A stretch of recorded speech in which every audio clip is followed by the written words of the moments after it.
नमस्कार साथियों, आप सभी का स्वागत है। आज हम बात करेंगे नाबार्ड 2018 के पेपर के बारे में।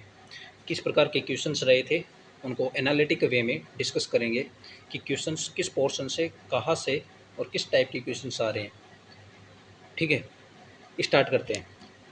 देखिए, एआरडी सेक्शन जब हम बात करें एग्रीकल्चर एंड रूरल डेवलपमेंट, दो प्रकार के क्वेश्चंस पूछे जाते हैं। पहला है स्टैटिक और दूसरा करंट।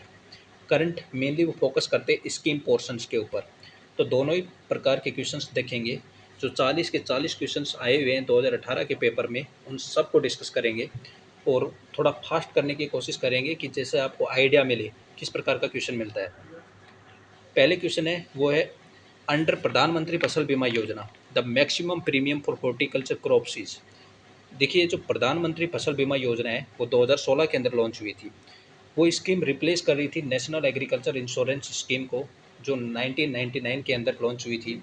ठीक है, एक प्रकार से ये इंश्योरेंस कवरेज प्रोवाइड करवाती है फार्मर्स को, एक फाइनेंशियल सपोर्ट प्रोवाइड करवाती है फार्मर्स को अगेंस्ट द नेचुरल क्लेमिटीज़ या डिजीज या पेस्ट से होने वाले नुकसान से। यहाँ पर जो क्राइटेरिया होता है, जो प्रीमियम प्रोवाइड किया जाता है, वो प्रीमियम इस प्रकार से है। 2% वो होता है खरीफ के लिए, 1.5% होता है रबी क्रॉप्स के लिए, व कॉमर्शियली हॉर्टिकल्चर क्रॉप्स के लिए जो प्रीमियम प्रोवाइड किया जाता है वो 5% किया जाता है। तो ये क्वेश्चन पूछा गया है स्कीम पोर्शन से। दूसरा क्वेश्चन चलते हैं।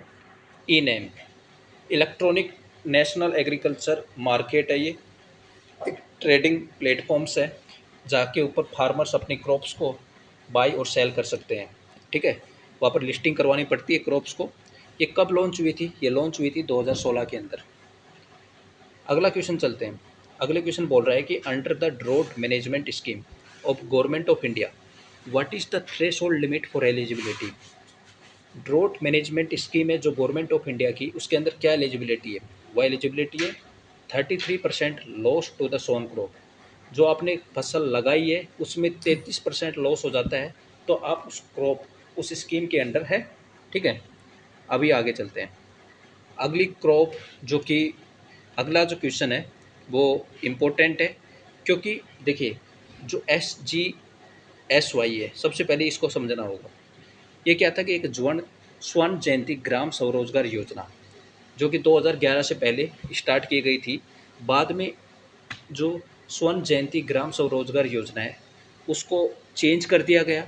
ठीक है, किसके अंदर? National rural livelihood mission, NRLM, जो 3 जून 2011 को हुआ। तो इसका आंसर हो जाएगा 2011। ठीक है, फिर 2015 के अंदर अगेन इस स्कीम का नाम को रीनेम किया गया और इसको जो रीनेम करके कर दिया गया दीनदयाल अंत्योदय योजना, DNRLM। वो कब हुआ था? 2015 के अंदर। ये भी पूछा जा सकता है।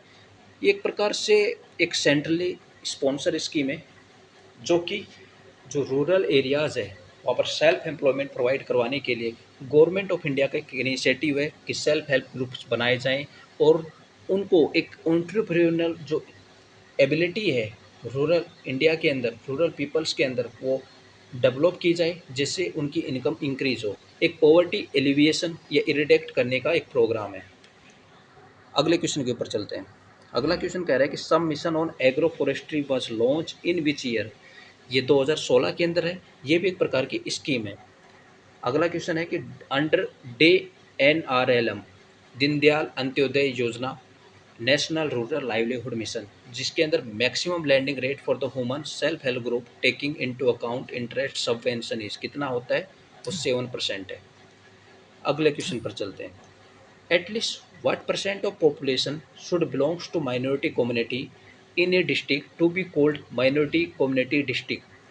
तो वहाँ पर 25% माइनॉरिटी कम्युनिटी होनी चाहिए, तब उस डिस्ट्रिक्ट को कहा जाएगा minority community district. As per the economic survey, देखो इकोनॉमिक सर्वे 2024 का भी आ चुका है, तो ये क्वेश्चन उसी तरीके से फ्रेम किया गया है। तो आपको इसको नहीं पढ़ना है, आपको पढ़ना है कि जो इकोनॉमिक सर्वे 2024 है उसको एक बार रीड आउट कर लेना है। वहाँ पर क्या कहा गया कि इंडियन इकोनॉमी किस रेट से ग्रो कर रही है। तो इस साल का जो इकोनॉमिक सर्वे है उसको रीड आउट कीजिए। अगेन जो क्वेश्चन है प्रधानमंत्री फसल बीमा योजना से premium for all rabi crops, इसको डिस्कस कर लिया है। अगला क्वेश्चन पे चलते हैं। यहाँ पर 4 major irrigation projects the cultural command area is, ठीक है। फॉर मेजर इरिगेशन प्रोजेक्ट्स के लिए जो कमांड एरिया है वो 10,000 हेक्टेयर से ज़्यादा होता है। और रिसेंटली 2021 के अंदर यहाँ से ही क्वेश्चन पूछा गया था, बट वो मीडियम के लिए पूछा गया था, वह 2000 से लेके 10,000 हेक्टेयर्स तक का एरिया था, ठीक है। इस चीज़ को भी हमें पढ़ लेना है। Again soil health card scheme के ऊपर ये क्वेश्चन पूछा गया है, ठीक है। Soil soil health card scheme जो कि लॉन्च हुई थी 2015 के अंदर, ये एक स्कीम है जो कि प्रमोट करती है सॉइल टेस्ट को, ठीक है। बैलेंस यूज़ करना है नाइट्रोजन फर्टिलाइजर्स का, जिससे फार्मर्स का जो यील्ड है या उनका जो कॉस्ट है, कॉस्ट तो लोअर करनी है, यील्ड को इंक्रीज करना है, जिससे फार्मर्स का बेनिफिट हो। यहाँ पर जो फर्टिलाइजर्स हम अप्लाई कर रहे हैं वो बैलेंस्ड होने चाहिए।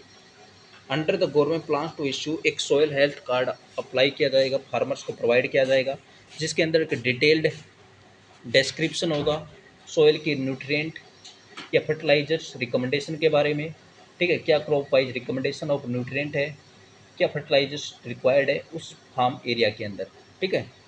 इसके बाद अगले क्वेश्चन पर चलते हैं। अगला क्वेश्चन है कि national minorities development and finance corporation was setup in which year, 1994 के अंदर। ये मार्केटिंग से क्वेश्चन है। As per the economic survey, again question economic survey से आया है, तो आप लोगों को 2024 का जो इकोनॉमिक सर्वे आया है उसको रीड करना है। How many district in India have been classified as minority concentration districts, ठीक है। माइनॉरिटी कंसंट्रेशन डिस्ट्रिक्ट होने के लिए जो क्राइटेरिया होता है कि 25% माइनॉरिटी होनी चाहिए उस डिस्ट्रिक्ट के अंदर, तो उसको माइनॉरिटी कंसंट्रेशन डिस्ट्रिक्ट कहा जाएगा, ठीक है। इस चीज़ के बारे में भी हमको पता होना चाहिए। अगेन जो क्वेश्चन जो एग्रोनॉमी पोर्शन से है, what is the depth of standing water in puddling operation. Puddling operation होने के लिए 5 से 10 सेंटीमीटर जो पानी की ज़रूरत होती है फील्ड के अंदर। और इसके बाद विच of the following crop has maximum water requirement, ठीक है। यहाँ पर इसका आंसर राइस हो जाएगा, ठीक है। Which element is the basic component of protein, chlorophyll and also aids, या पर इसको करेक्ट कर लेना, ठीक है, aids plant growth and feed micro organism, वो है नाइट्रोजन। ये क्वेश्चन है प्लांट न्यूट्रिएंट से, सॉइल साइंस का जो पार्ट है, जो चैप्टर है प्लांट न्यूट्रिएंट्स, वहाँ से क्वेश्चन पूछा गया है। Which vegetable has sensitive stage for bulb formation to maturity, तो इसका आंसर हो जाएगा onion. Which of the following is milk cattle, तो इसका आंसर हो जाएगा Red Sindhi. What is the field capacity of double action disc harrow, तो इसकी जो आंसर हो जाएगा वो हो जाएगा 0.8 हेक्टेयर पर आवर। ये एग्री इंजीनियरिंग से ये क्वेश्चन पूछा गया है। In which form of tillage is the soil left undisturbed from harvest to planting except for nutrient injection, ये नो टिलेज और जीरो टिलेज भी बोला जाता है इसे, जीरो टिलेज या no tillage. Which branch of agriculture deals with ornamental plants, floriculture. और last year जो क्वेश्चन पूछा गया था वो ओलेरिकल्चर के बारे में पूछा गया था कि वेजिटेबल से रिलेटेड है। Which of the following is a major nutrient, again ये प्लांट न्यूट्रिएंट चैप्टर से है, तो यह जो ऑप्शंस थे उसके अकॉर्डिंग कैल्शियम यहाँ पर राइट आंसर था। Which nutrient can be found in maximum concentration in cattle manure, वो नाइट्रोजन होता है। Highest SNF content is found in which animal milk, तो इसका करेक्ट आंसर है sheep. Which type of soil है the highest water holding capacity, तो highest water holding capacity है वो क्ले के अंदर होती है। Which of the following is the best layer, तो लेग होन जो ब्रीड होती है, ठीक है, किसकी, पोल्ट्री के अंदर वो बेस्ट होती है लेयर के लिए। Paddy cum fish culture has rearing period of, वो 3 to 6 मंथ का होता है। Which of the following is not a cereal base on, या फ्लोइंग की जगह आ जाएगा फॉलोइंग, इसको करेक्ट कर लेना। Following is not a cereal base on economic use, तो वहाँ जो ऑप्शन दे रखे थे वहाँ पर रेड ग्राम नहीं है जो कि एक पल्स है, पल्स क्रॉप है, ठीक है। तो ये जो क्वेश्चन पूछा गया है क्लासिफिकेशन ऑफ क्रॉप से पूछा गया है। Dug out cannons are use for fishing in which of the following state, वो गुजरात के अंदर ये फिशरी से क्वेश्चन आया है। Floor space requirement for cow in metre square, तो जो ओपन एरिया पूछा गया है वो 7 मीटर स्क्वायर था। ये भी क्वेश्चन इंपॉर्टेंट है, जो कि एनिमल हस्बेंड्री पोर्शन से पूछा गया है। Which year is declare as international year of rice, तो इसका आंसर हो जाएगा 2004। ये जनरल एग्रीकल्चर का क्वेश्चन है।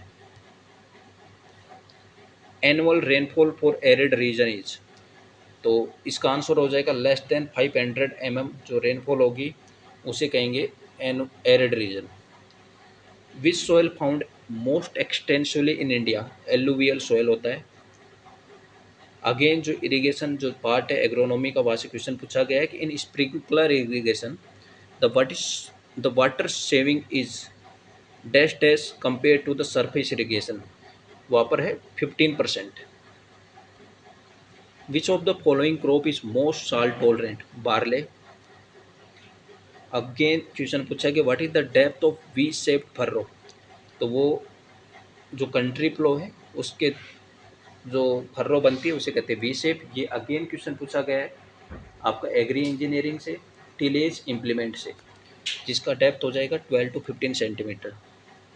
Hirakud dam is located in which state, इसका आंसर हो जाएगा Orissa. To get the maximum yield the spacing of the banana plantation for robusta variety is, तो according to the option the correct answer है 1.5 into 1.5। From flowering point of view potato flowering point of view से long day plant है। ये कुछ questions थे जो कि NABARD 2018 ARD section से पूछे गए थे। इन क्वेश्चंस को एज ए रेफरेंस यूज़ कीजिए और अपनी जो प्रिपरेशन है उसको पुस्ट आउट कीजिए। Thank you.